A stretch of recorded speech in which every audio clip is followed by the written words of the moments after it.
마음이 완고하여라는 제목으로 말씀을 나누겠습니다. 어느 한 교회 집사님이 은행 일로 이제 은행에 방문합니다. 그런데 은행 창구에서 엄청나게 시끄러운 소리가 들리는 거예요. 가만 보니까 같은 교회 장로님이 금전적인 문제로 이제 막 각종 불만을 터뜨리면서 행패 아닌 행패를 부리고 있는 것이죠. 의자를 들었다 놨다, 집기를 들었다 놨다 하면서 막 불만을 토로하는 겁니다. 내용을 들여다보니까 큰 돈을 매니저에게 부탁하고 펀드를 했는데 손실을 본 거죠. 그래서 그 책임을 묻느라고 엄청나게 이제 소란을 피운 것입니다. 물건이 깨지기도 하고 큰 소리가 나고, 그래서 같은 교회 집사님이 가가지고 장모님 좀 진정하시고 참으십시오. 그래도 진정이 안 됩니다. 장모님, 하나님이 보세요. 이렇게 얘기하니까 진정이 되었을까요? 안 됐을까요? 안 됐을 것 같으세요? 이렇게 믿음이 없으세요. 공감이 되시는가 봅니다. 맞아요. 진정이 안 됐어요. 하나님이 보신다고 하는데 진정이 안 되는 거예요. 그래도 막 그러니까 한마디를 했더니 진정이 되더랍니다. 무슨 말이었을까요? 장로님, CCTV가 보고 있습니다. 그러니까 바로 조용해지더랍니다. 여러분, 하나님보다 CCTV가 더 무서운 거 봅니다. 오늘 바로에게 지금 모세가 살아계신 하나님을 증거하면서 그에게 나아가 하나님의 말씀을 들어라. 너의 마음을 강하게 완강하게 하지 말고 하나님의 말씀을 듣고 순종해라. 그러면서 갖가지 이적을 들고 나가잖아요. 그런데 그의 마음이 완강하여 하나님 말씀을 받아들이지 않습니다. 오늘 10절과 12절의 말씀을 다시 읽어드릴게요. 같이 읽으시면 좋습니다. 시작. 모세와 아론이 바로에게 가서 여호와께서 명령하신 대로 행하여 아론이 바로와 그의 신 앞에서 지팡이를 던지니 뱀이 된지라. 바로도 현인들과 마술사들을 부르매 그 애국 요술사들도 그들의 요술로 그와 같이 행하되 각 사람의 지팡이를 던짐에 뱀이 되었으나 아론의 지팡이가 그들의 지팡이를 삼키니라. 아멘. 하나님의 명령대로 지팡이를 던졌습니다. 세상에 지팡이를 던진 게 그게 뱀이 된다는 게 말이 됩니까? 이것도 놀라운 일이죠. 그런데 이 요술사들도 지팡이를 가지고 뱀을 만드네요. 여러분, 세상에 영적인 존재가 있습니까? 없습니까? 제 생각에는 이 요술사들이 던진 지팡이가 한 10개는 넘었을 것 같습니다. 왜냐하면 10가지 재앙이 뒤에 이어 나올 것이기 때문이죠. 그건 제 생각입니다. 애니메이션 보니까 2마리가 나오던데 아마도 모르긴 몰라도 10개 이상이었을 것 같습니다. 여러분, 세상에는 영적인 현상이 일어납니다. 그렇다고 그것이 모두 다 성령의 역사는 아니죠. 여하튼 이 놀라운 광경이 목격됐는데 더 놀라운 것은 모세의 지팡이가 그 요술사들의 지팡이들을 다 삼키는 거예요. 충격적이죠. 이것을 무슨 그림이겠습니까? 이스라엘의 하나님이 애굽이 섬기는 신들을 삼켜버리는 거구나. 네가 만약에 완강하게 하나님의 말씀을 순종하지 않으면 이와 같이 이스라엘의 하나님이 너희들의 신을 하나씩 도장 깨기 하듯이 삼켜버릴 거다. 이렇게 경고하는 거 아니겠습니까? 무시무시한 그 메시지죠. 말로 하는 메시지도 있지만 행위로 하는 메시지예요. 거기서 바로는 그 행위 앞에 순종하면 좋겠는데 바로는 이 경고에 대하여 말을 듣지 않습니다. 13절의 말씀이죠. 그러나 바로의 마음이 완악하여 그들의 말을 듣지 아니하니 여호와의 말씀과 같더라. 아멘. 일전에 바로는 이렇게 이야기한 적이 있습니다. 여호와가 누구간데 나보고 백성을 내보내라 하느냐. 바로는 이렇게 얘기할 만도 한 존재죠. 애굽의 왕이라고 하는 것은 거의 신과 같은 존재입니다. 저 태양의 신 라의 아들이 바로 자기 자신이라고 믿고 있거든요. 백성들도 그렇게 가스라이팅을 했고요. 그래서 이 나일강도 내가 만들었다라고 하는 그런 마음을 가지고 있는데, 듣도 보도 못한 여호와의 이름을 가지고 그동안 잘 써먹었던 히브리인들을 내보내라고 하니 그 말을 듣겠습니까? 난 그 여호와를 모른다라고 이야기를 한 바가 있었습니다. 오늘 거기에 대하여서 하나님이 이렇게 이제 말씀하십니다. 7장 17절의 말씀을 세 번역으로 한번 같이 읽어볼까요? 시작. 그래서 주께서 말씀하시기를 이제 주님께서 친히 주님임을 임금님께 기어이 알리고야 말겠다고 하셨습니다. 보십시오. 내가 쥐고 있는 이 지팡이로 강물을 치면 이 강물이 피로 변할 것입니다. 예. 하나님을 모른다고 했습니까? 하나님을 거절했습니까? 알겠습니다. 하나님이 진짜 이 세상의 구주가 되시고 온 세상의 왕이 되시고 여러분과 주변의 모든 것들의 왕이 되심을 이제 보여드리겠습니다. 라고 이야기하는 것입니다. 그리고 나서 이제 10가지의 재앙이 이제 시작되는 것입니다. 여러분, 이 10가지의 재앙은요, 애굽을 지키는 그 10개의 신들을 상징하는 것입니다. 수많은 신들이 있겠지만 수많은 신들 가운데 그들이 가장 생활에 밀접하고 친숙한 그런 신들을 이제 하나씩 재앙을 내리면서 심판하는 것이 바로 10가지 재앙의 내용들이죠. 자, 오늘 본문에 보니까 하나님의 종 모세의 지팡이가 애굽의 술사의 지팡이를 삼키듯이 애굽의 신들을 하나하나 제거해 갈 것을 기대하게 합니다. 오늘 등장하는 애굽왕 바로는 자기 힘을 믿고 살아가는 사람들, 자기 힘을 긍정하는 사람들, 곧 오늘 저와 여러분들을 대표하는 사람이라고 말씀을 드릴 수 있겠습니다. 바로는 예수 믿지 않는 사람, 또는 바로는 영적으로 나쁜 사람이라고 말하기는 우리와 너무 닮았습니다. 우리가 바로처럼 우리의 힘을 의지하며 살아가는 사람들이기 때문에 그렇죠. 바로는요, 애굽에서 최고의 고위에 있는 가장 높은 능력자입니다. 그리고 세상에 거칠 것이 없는 신과 같은 존재가 애굽의 파라오입니다. 특별히 바로에게 있어서 정말 믿는 구석이 있었습니다. 그게 바로 나일강이었습니다. 애굽 사람들에게 있어서 그 나일강은 삶의 기반이에요. 나로 하여금 부자로 만들어주는 삶의 기반이 나일강입니다. 나일강은 정기적으로 홍수가 나서 범람하면 강 밑에 깔려있던 그 모든 부유물들이 넘쳐서 그 주변의 땅을 비옥하게 만들어요. 그러니 그 넓은 평야 지역을 비옥한 땅으로 만들고 수로도 있고 물도 풍부하니까 전 세계의 곡창지대가 바로 이집트입니다. 애굽입니다. 돈이 많으면 뭐가 강합니까? 돈이 많으면 국력이 강해지는 거잖아요. 여러분, 애굽의 이 바로는 신과 같은 존재입니다.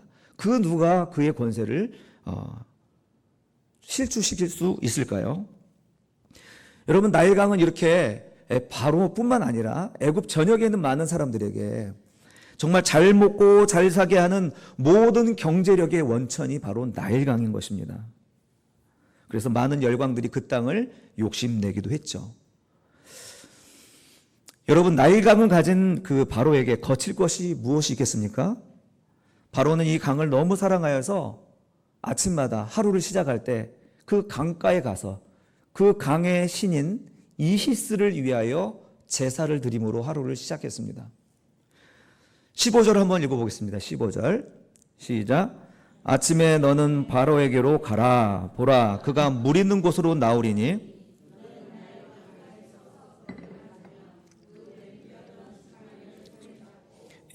하나님께서는 왜 아침 일찍 바로에게 가라고 말씀합니까? 바로가 맨날 아침에 거기 와서 이시스를 향해 제사를 드리기 때문이죠.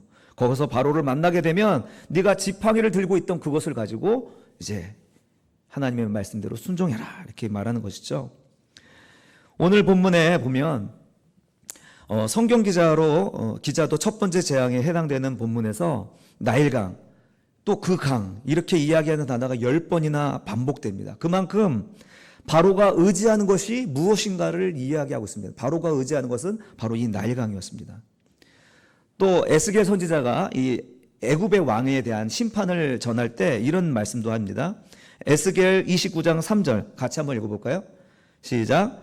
너는 말하여 이르기를 주 여호와께서 이같이 말씀하시되 애굽의 바로 왕이여 내가 너를 대적하노라. 너는 자기의 강들 가운데 누운 큰 악어라. 스스로 이르기를 나의 이 강은 내 것이라. 내가 나를 위하여 만들었다 하는도다.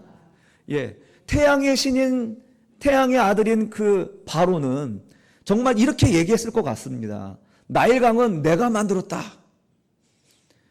나를 위하여 만든 것이다. 내 것이다. 라고 했을 것입니다. 이 나일강에 대한 대단한 자부심이 이 바로에게, 바로 그 애굽의 파라오들에게 대대로 내려오는 자부심이죠. 그러나 대단한 교만이 아닙니까?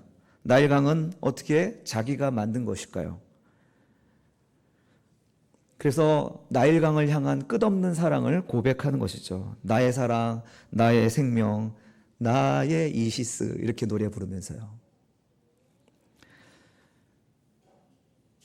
그런 인생, 나일강이 나에게 최고의 어떤 자랑이고 내가 붙들 수 있는, 의지할 수 있는 어떤 그 대상을 오늘 본문에서 하나님은 그 지팡이를 들어서 내려치시는 것입니다.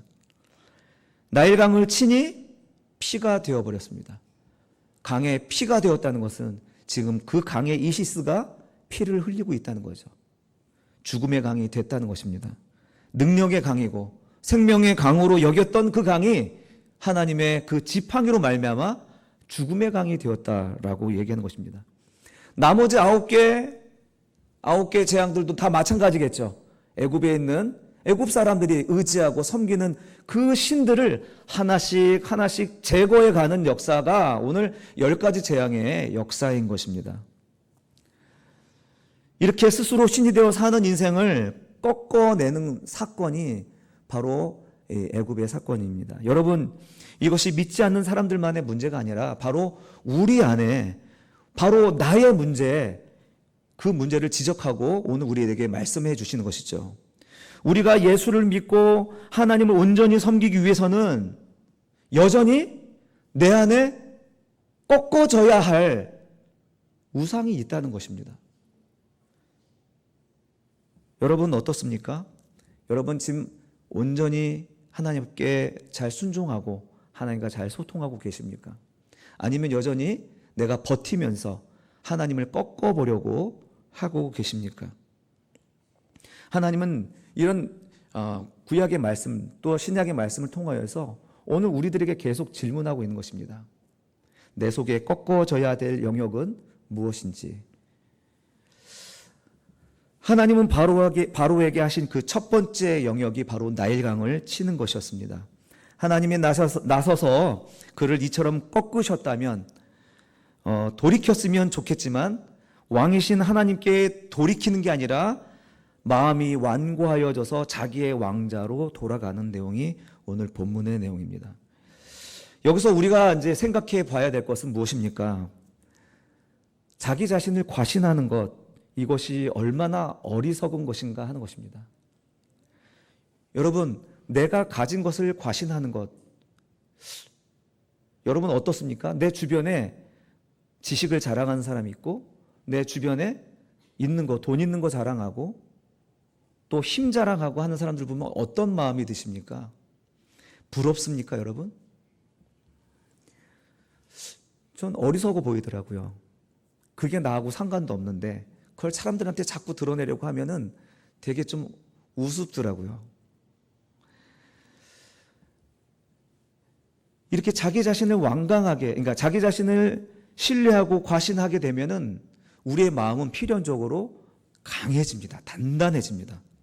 완강하다, 이 말하는 이 카베드라는 단어는요, 자기 성취, 자기 만족, 그리고 강한 마음, 이런 것들로 인하여서 우리 마음이 단단해지는 겁니다. 좋은 의미인 것 같지만 문제는 뭐냐면 하나님의 말씀이 들리지 않는 거예요. 하나님의 말씀이 내게 들리지 않는 것입니다. 여러분, 애굽왕을 보십시오. 그 놀라운 기적을 눈앞에서 행했음에도 불구하고 끝까지 10가지 재앙을 다 봤으면서도 그의 마음을 돌리지 않고 하나님께 관심조차 두지 않는 것입니다. 왜요? 내가 다 가지고 있거든요. 내가 나일강의 주인인데요. 모든 것을 할 수 있는 힘이 있는데요. 뭐하러 구태여 여호와 하나님이라는 존재를 내가 모시고 산단 말입니까? 나에게 믿는 구석이 있기 때문에 돌이키지 못하는 것입니다. 이 일로 말미암아 바로와 또 그의 백성은 불편을 겪죠. 피가 온 땅에 이제 있게 되었으니까요. 근데 마술사를 시켜서 이것을 해보니까 흉내 내네요.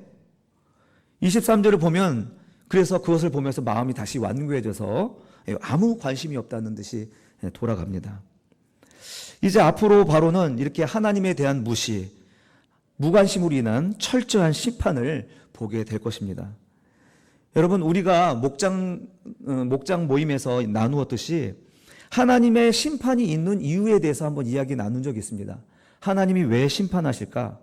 하나님은 우리를 심판하시는 이유가 있다면 뭐 여러 가지 많은 이유가 있겠지만 죄 때문이겠지만 그 죄의 중심은 하나님을 무시하는 것입니다. 첫 번째를 하나님을 내 마음의 중심으로 모시지 않고 내가 왕이 될 때, 그리고 두 번째는 하나님을 철저하게 무시하고 무관심 속에 있을 때 하나님은 우리를 심판하신다는 것입니다. 우리가 서로가 사람을 대할 때 무시하면 어떤 마음이 듭니까? 분노하는 마음이 생기잖아요.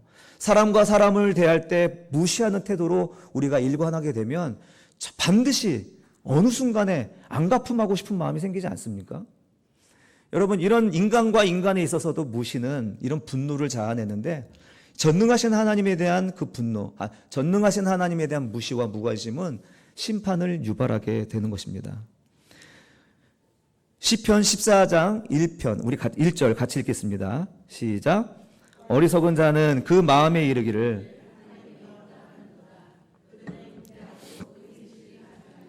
선을 행하는 자가 없도다. 아멘. 예. 어리석은 자는 하나님이 없다라고 말한다는 것입니다. 하나님이 없다라고 말하는 사람은 정말 하나님 마음에 없기 때문에 없다라고 얘기하는 거겠죠.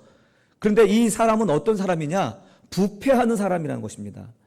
여러분, 물속에 있는 물고기 부패합니까? 불패하지 않습니까? 부패하지 않죠? 살아있는 한 부패하지 않습니다.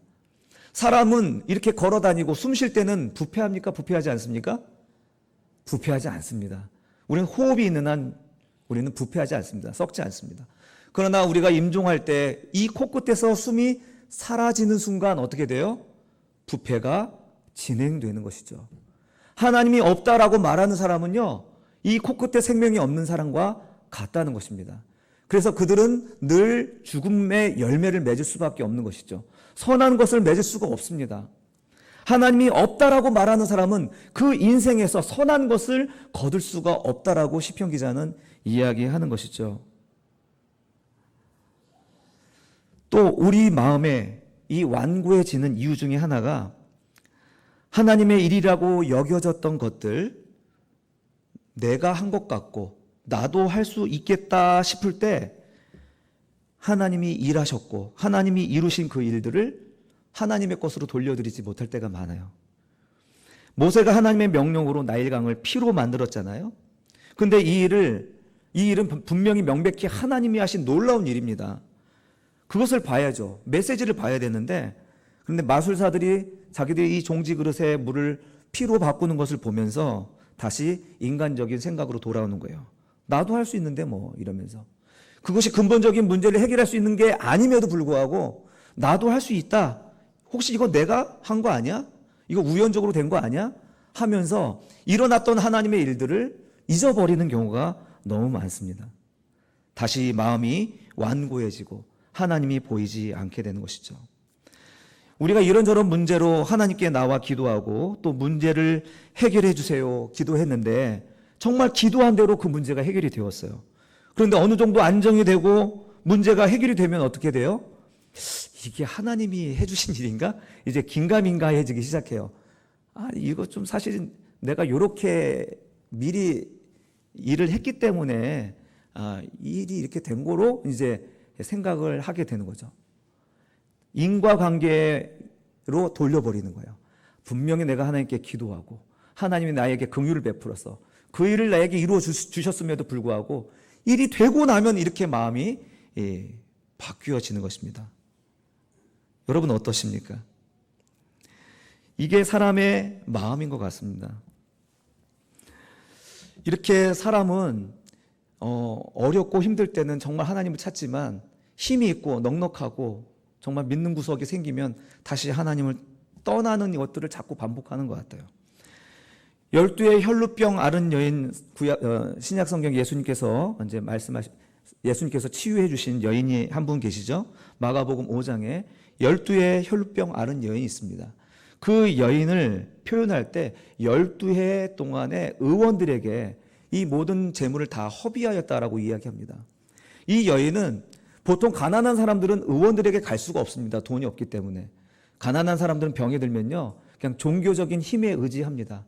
그래서 솔로몬 행각 같은 데 모여가지고 그 신비한 체험, 호수에 물이 동하면 먼저 들어간 사람이 낫는다. 이런 종교적인 힘에 의지할 수밖에 없는데 이 여인은 12해 동안에 의사들을 찾아다녔대요. 그에게는 재력이 있다는 겁니까? 없다는 겁니까? 있었다는 거잖아요. 근데 그 재력이 있는 동안에는 하나님을 찾지 않았습니다. 하나님은 성전에 나와서 하나님을 찾지 않는다는 거죠. 이것이 다 허비하고 나니까 누가 보입니까? 나사렛 예수가 보이는 것이죠. 그리고 그에게 찾아가서 그를 만지고 치유함을 받는 것입니다. 이렇게 자기 힘이 다 빠지면 이렇게 주님을 찾게 되는 것이죠. 그래도 이 여인은 그때라도 주님께 나와 주님께 올인하고 주님과 교제하는 관계로 나갔는데, 이 마귀의 세상은 우리를 교묘하게 속입니다. 주님께 나아가지 못하도록 속이는 거예요. 너 나일강만 있으면 돼. 너 돈 많잖아. 그거로 충분해. 할 수 있어. 걱정하지 마. 너 능력 있잖아. 네가 지금까지 쌓은 스펙이 어딘데. 네 주변에 사람들 많잖아. 네가 나약하게 하나님 찾고 그 신앙을 찾고 의지할 바에 그 시간에 네가 네 일을 해 라고 이야기를 합니다. 얼마나 좋습니까? 얼마나 힘이 됩니까? 내게 응원해 주는 것 같고. 그렇게 해서 여러분 많이 문제들을 해결해 오셨던 것 같습니다. 그리고 그 상황에 우리는 기쁘고 행복했던 것 같아요. 그러나 문제는 뭐냐면 그 문제가 해결이 되면 또 다른 문제가 생긴다는 게 문제입니다. 한번 문제가 해결이 됐다고 해서 끝나는 게 아니라 문제는 계속 영업후에서 마치 파도가 계속 몰려오는 것처럼 우리 인생을 계속 건드는 거예요. 일광 바닷가에 자주 갔는데요. 가서 멍하니 파도를 보면 아무 생각이 없어져요. 왜 그럴까요? 파도가 계속 오면 아무 생각이 없어집니다. 여러분, 고난이 계속 온다고 한번 생각해 보세요. 이젠 진짜 아무 생각이 없어져요. 의지도 사라지고 내가 할 수 있는 게 없구나 하면서 두 손을 늘어뜨리게 되는 거 아니겠습니까? 여러분, 문제 하나를 처리하면 또 문제가 되고 또 그 문제가 오고 또 다른 문제가 오고 하면서 우리 인생은 이렇게 문제 풀다가 그냥 끝나는 것입니다. 사랑하는 성도 여러분, 이 나일강을 의지하는 자들은 바로 이와 같은 삶을 살 수밖에 없습니다. 나일강은 그 자체가 우리가 의지해야 될 대상이 아니라 나일강을 만드신 그분, 나일강을 다스리시는 그분이 우리가 의지해야 될 하나님이신 줄로 믿습니다. 우리가 살면서 이런 것 저런 것들이 다 힘으로 안 되고 벽에 부딪힐 때 우리는 빨리 깨닫고 눈을 돌려 위에 계신 하나님을 봐야 되는 줄 믿습니다. 우리는 우리의 삶의 주권자가 아닙니다. 책임지지도 못하고 책임질 수도 없습니다. 그런데 내가 이것을 스스로 져보겠다고 애를 쓰고 있으니 얼마나 주님 보실 때에 안타까울까요? 주님께 맡기기보다 내가 다 하려고 하는 분들은 대체로 책임감이 있고 성실하고 정말 책임감이 강한 분들이 대부분 꼭 그러시더라고요. 교회에서도 그런 분들이 그 마음에 무거운 짐을 지고 가는 경우가 많습니다. 평소에는 잘 몰라요. 그러다가 어느 한순간에 포기해버리고 마는 것이죠. 다른 사람들은 그래서 깜짝 놀라는 거예요. 그렇게 안 봤는데 그렇게 힘들었어? 그제서야 알게 되는 거예요. 늘 성실하고 늘 충성되었기 때문에 겉으로는 티가 잘 안 났던 것이었습니다. 그러나 여러분, 이렇게 우리가 혼자 내가 다 하려고 하면요, 이것이 반드시 좋은 열매를 맺는 것은 아닙니다. 우리가 자녀의 양육과 관련해서 한번 이야기를 한번 해봤으면 좋겠습니다. 부모가 아이가 필요한 모든 부분들을 다 채우고 모두 다 섬겨주고 이 아이들을 다 컨트롤해주고 또 필요한 거 우리가 다 알아봐주고 그러면 이 아이가 우리가 원하는 대로 자라줄까요? 이 아이가 정말 원하는 결과를 얻을 수 있을까요? 어떻게 생각하십니까? 그렇게 할 수 있다라고 생각하십니까? 내 아이들에게 다 해줄 수 있다면 다 해줬어. 그럼 내 원하는 대로 아이가 자라줄 수 있으면 좋겠는데 그렇지 않다는 게 문제잖아요. 이 결과에 대해서 우리는 간섭할 수가 없습니다. 마치 농부가 씨를 뿌리고 나서 이것을 자라기를 기다려야 하는 그런 운명인데 자라라 하면서 애쓰는 그 모습이 얼마나 주님 보시기에 안타까운가 하는 것입니다. 사랑하는 성도 여러분, 이런 결과에 대해서 우리는 우리의 인간의 소관이 아닙니다. 알 수가 없는 것이죠. 이렇게 알 수가 없는 우리 소관이 아님에도 불구하고 계속 내가 예측하려고 하고 그 가능성을 염두에 두고 여러 가지 시도를 하고 최선을 다하지만 문제는 뭐냐면 계속 마음에 불안은 점점 더 커지는 것입니다. 그냥 맡겨버리고 그냥 신앙이 아니더라도 그냥 포기해버리면은 그런 문제도 그런 걱정도 안 하는데 최선을 다해서 막 이것도 할 거 다 했어. 그런데 열심히 컨트롤하고 뒷바라지하면 마음이 편해야 되는데 불안이 오히려 점점 더 커지는 거예요. 이 아이가 그럼에도 불구하고 이렇게 많이 섬겼는데도 불구하고 실패하면 어떡하지? 이런 불안이 점점 커지는 것입니다. 저도 한 사람의 부모로서 제 자녀에게 무엇이든 또 어떻게든 해주고 싶은 마음이 있습니다. 이렇게 케어해주고 모든 걸 그렇게 다 해주면 여러분, 이 아이는 누구를 보게 될까요? 내가 여기저기 알아봐주고 돈도 또 필요한 거 다 공급해주고 오가는 길을 라이더도 해주고 그러면 이 아이는 나중에 커서 누구를 바라보게 될까요? 이 자녀는 자기의 삶 속에 있어서 문제를 만나면 누구를 보게 될까요? 엄마를 보겠죠. 우리 아버지를 보겠죠. 우리 자녀의 눈에는 엄마의 수고와 아빠의 헌신만 보일 것입니다. 이것이 나쁘다는 것은 아닙니다. 그러나 우리가 전전긍긍하면서 그렇게 할 필요 없다는 말씀을 드리면서 드리는 말씀입니다. 여러분, 이렇게 부모가 다 해주려고 하면 이 아이가 정말 하나님을 볼 수 있을까요? 어떤 문제 앞에서 어려움을 당하면 이 아이가 하나님을 볼 수 있는 눈이 생길까요? 하나님을 믿고 내 자녀가 하나님의 자녀로 신앙 좋은 자녀로 커주기를 바라면서도 내 자녀 앞에서는 하나님을 의지하는 모습보다는 내가 열심히 희생하고 헌신하는 모습만 보고 자란 아이는 절대로 하나님께 나가지 않습니다. 하나님이 우리를 책임지시는 분이라는 그 믿음으로 살아본 적이 없기 때문에 아이들은 그 부모의 뒷모습에서 하나님을 발견하지 못하고 그저 똑같이 나도 저렇게 부모처럼 헌신하면서 살아야지. 그러니까 인간적인 열심만 있고 하나님은 존재하지 않는 것입니다. 그리고 나면 시간이 지나면 어떤 일이 발생합니까? 이렇게 하나님 없이 부모의 희생과 헌신으로 자란 아이들은 시간이 지나면 이제 부모와 갈등이 생기면 이제 서로 본전생강하는 것입니다. 네가 어떻게 나한테 이렇게 할 수 있어? 내가 너를 어떻게 키웠는데, 내가 어떻게 최선을 다해 키웠는데. 그럼 자식은 또 외치죠. 누가 나한테 그렇게 하라고 그랬어요?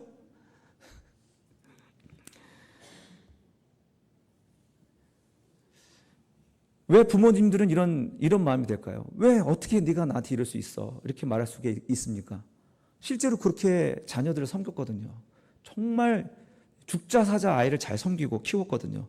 그러니까 네가 어떻게 이럴 수 있냐고 자녀들에게 외치는 것이 아니겠습니까? 그러면서 하나님 없이 나의 수고와 헌신을 나중에 종종 보면은 서로 원수가 되는 길로 가더라는 것입니다. 이건 우리 가족의 문제도 마찬가지고요. 여러분들도 아마 그 진행 가운데 있을 겁니다. 여러분, 이렇게 우리가 다 하려고 하면요, 하나님 없이 하려고 하면요, 우리 아이들은 하나님을 결코 못 배웁니다. 배울 수가 없습니다. 엄마 아빠가 다 해주는데 하나님 찾을 일이 뭐가 있겠습니까? 부모의 모습에서, 부모의 선택 앞에서 하나님을 의지하는 모습을 본 적이 없고 하나님을 의지하는 모습을 본 적이 없는데 그 아이가 하나님을 찾을 수 있겠는가? 소망이가 학교에서 여러 가지 관계 문제로 어려워한 적이 있었습니다. 그렇게 하길래 제가 인간적인 조언을 했죠. 야, 얘랑 걔랑 붙어서 저 싸가지 없는 애에게 본때를 보여줘야 돼 하면서 소망이한테 이제 딱 얘기를 했더니 소망이가 눈을 이렇게 뜨면서 아빠 그러는 거예요. 목사가 뭔 말하는 거야 이런 거죠.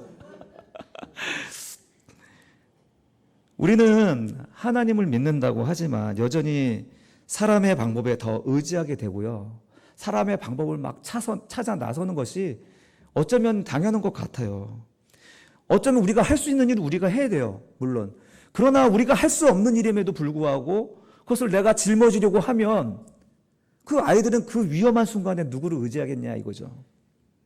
이런 이율배반적인 그런 모습이 저의 삶에서도 튀어나오더라 이것입니다. 우리가 만약 어려운 문제 앞에서 부모님이 나를 위해서 울며 엎드려 기도하고 정말 하나님을 의지하는 모습을 볼 때 그 모습을 통해서 크게 배우는 것입니다. 교회 가라 하는 말보다 더 큰 울림이 있는 것이죠. 저 어릴 때 전 어머니에게서 교회 가라 하는 얘기를 들었어도 교회 자체가 저의 삶의 한 부분이었기 때문에 나의 신앙을 키워준 것이 무엇인가는 뭐가 더 중요한지는 잘 모르지만 이 말씀을 준비하면서 내가 신앙이 확고히 설 수 있었던 것은 어머니의 신앙이었구나라는 것을 깨닫게 됩니다. 기억해 보면은 우리 그때는 철야 예배가 있었거든요. 철야 예배를 드릴 때 보면은 이제 밤을 새요. 한 2시까지 금요 집회를 하고 그리고 이제 새벽 4시에 또 새벽 예배를 드려요. 그때 그랬지 않습니까? 그러면 저녁 10시에 이제 금요 철야 가면은 뭐 아직 학교도 안 간 어린아이가 엄마 그 무릎에 누워서 성경책을 베개 삼아 자기도 하고 그러면서 내 발이 축축해지고 내 뺨이 축축해지면 깨어나면은 여지없이 기도하는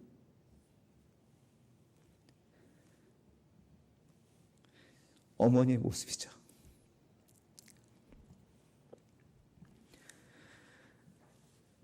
제가 사회생활을 할 때 또 이렇게 술에 이렇게 취해가지고 퇴근해서 집에 들어오면은 자다가 두 발이 묶여서 막 가위에 눌린 듯이 하다가 잠이 깨요. 잠이 깨서 눈 떠 보면은 내 발을 붙잡고 기도하시는 어머니의 모습을 봅니다. 제가 신학을 해서 하나님을 안 것이 아니라 저는 어머니를 통해서 하나님을 안 것 같아요. 그렇게 어머니를 통해서 하나님의 존재를 배우게 된 것 같습니다. 여러분, 이 하나님을 내가 알고 그렇게 믿고 산다면 우리 자녀들도 어렵고 고난을 맞을 때 그래 맞아. 이 문제는 내 소관이 아니야. 내가 할 수 있는 일이 아니야. 이건 하나님께 맡길 일이야. 라고 우리 자녀들이 엎드리지 않겠습니까? 내가 할 수 없는 일인데 자꾸 붙들고 있으면 우리 아이들이 우울증에 빠지고요. 정신적인 문제에 빠지는 거예요. 사랑하는 성도 여러분, 여러분의 자녀가 하나님의 능력을 알고 하나님을 의지하는 것을 배우는 것이 좋습니까? 아니면 부모를 의지하고 자기 스스로 해보려고 하는 것을 추천하시겠습니까? 내 능력을 의지하는 것이 좋습니까? 하나님 의지하는 게 좋습니까? 하나님 의지하는 게 좋습니다. 물론 내가 할 수 있는 것은 내가 해야 되죠. 제가 말씀드리는 것은 내가 할 수 없음에도 불구하고 내 소관이 아님에도 불구하고 하나님 의지하지 않는 것은 배우지 못했기 때문입니다. 우리 자녀의 경우가 그렇듯이 여러분의 직장도 또 여러분이 경영하는 사업도 또 우리의 건강의 문제도 다 그렇습니다. 전 두렵습니다. 우리가 믿고 의지하는 그 나의 강이 어느 순간에 죽음의 강이 될까 봐 걱정이 되는 것이죠. 사랑하는 성도 여러분, 우리 각자에게 한번 적용해 봤으면 좋겠습니다. 한번 자막을 띄워주시면 좋겠습니다. 나는 은연중에 내 능력을 믿고 의외로 하나님께 무심한 건 아닌가 생각해 봤으면 좋겠습니다. 나는 하나님 없어도 살 수 있는 능력을 달라고 구하고 있지는 않은가. 내가 믿는 구석이 있어서 전심으로 하나님을 따르지 못하는 것은 무엇일까? 한번 생각해 보시고 이런 내용들을 한번 목장에서 나누어 주시면 참 좋겠습니다. 거기서 우리의 솔직한 모습이 나오고, 그리고 우리 약함이 드러나고, 그리고 회개하고 서로 상처를 싸매어주고 치유의 역사가 일어날 줄 믿습니다. 이런 곪고 터진 아픔이 있음에도 불구하고 봉합한다고 건강해지겠습니까? 우리 속에 곪고 있고 썩어가고 있는 이 본질적인 문제, 하나님과의 관계 문제가 해결이 되도록 우리가 서로 돕고 목장에서 나눔을 일으키면 그 나눔에서 몸의 질병도, 정서적인 질병도 일어나게 되는 줄도 믿습니다. 아니, 치유가 일어나는 줄로 믿습니다. 아멘. 사랑하는 성도 여러분, 여러분의 삶 속에서 내가 의지하던 나의 강이 피로 변하여 하나님이 여호와 되심을 알게 된 경험이 있습니까? 그 일로 하나님을 경험하고 하나님을 찾았는데 이제 그것이 희미해져서 하나님과 멀어지고 있지는 않습니까? 우리의 완고함을 돌이키지 않으면 유순하여 부드러운 마음 자세가 될 때까지 우리 속에 수많은 우상들을, 내가 의지하는 것들을 하나님은 하나하나 깨뜨려 가실 것입니다. 그 과정에 나만 힘든 것이 아니라 내 주변에 있는 사람들까지 힘들고 어려워지는 거예요. 오늘 이 나일강을 향하여서 의지했던 이 바로의 그 완강함 때문에 결국은 백성들이 고통을 받게 되는 거 아니겠습니까? 사랑하는 성도 여러분, 인생이 항상 수고이며 눈물인 것은요, 자기의 한계를 깨닫지 못하고 하나님을 거절하기 때문입니다. 그러나 믿는다고 하는 우리들도 우리의 한계를 깨닫지 못하고 내가 애를 쓰고 해결하려고 하기 때문에 우리가 이렇게 힘들어지는 것이죠. 큰 은혜를 받았으면서도 그 은혜를 누리지 못하는, 사랑하는 성도 여러분, 하나님이 나를 낮추시고 또 하나님이 나를 낮추시는 그 사건 앞에서도 우리가 마음을 돌이키지 않는다면 내려놓지 못하게 하는 그것이 무엇인지 한번 생각해 봤으면 좋겠습니다. 하나님이 아니면 안 되더라고요. 내 마음대로 안 되더라고요.